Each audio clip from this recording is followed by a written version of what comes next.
Chapter 10. I Call Mrs. Sullivan. I called Mrs. Sullivan in the evening.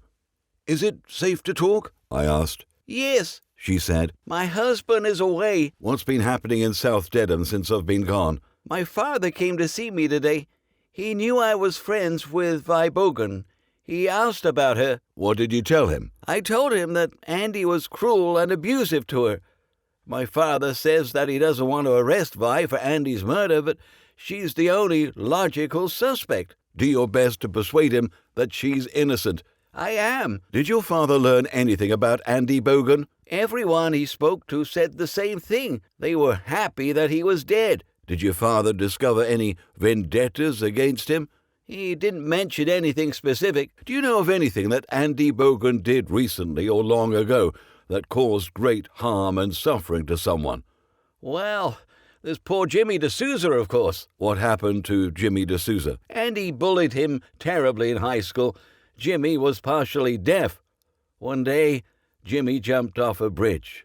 Everyone said it was because of Andy's cruelty. I remember my father told me later that Jimmy had a lot of problems, and it was wrong to blame one person for all those problems." "Why did you hate Andy Bogan?" "Because of how he treated Dean in high school." "Dean, your husband?"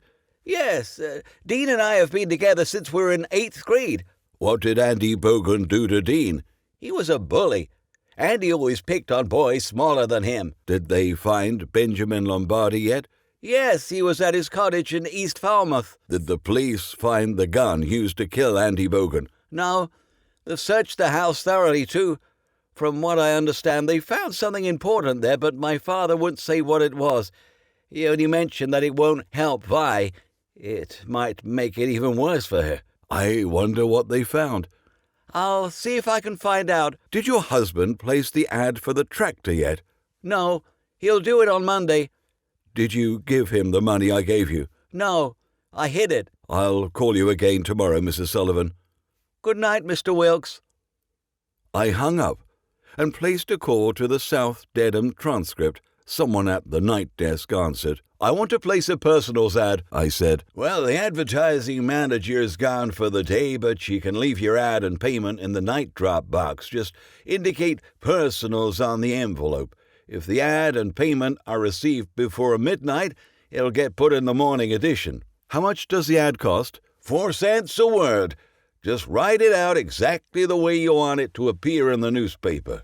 "Where's the drop box?" "Outside our main office on Washington Street." "Ah, yes, I know where that is. Thank you." I hung up and decided to risk a trip back up to South Dedham.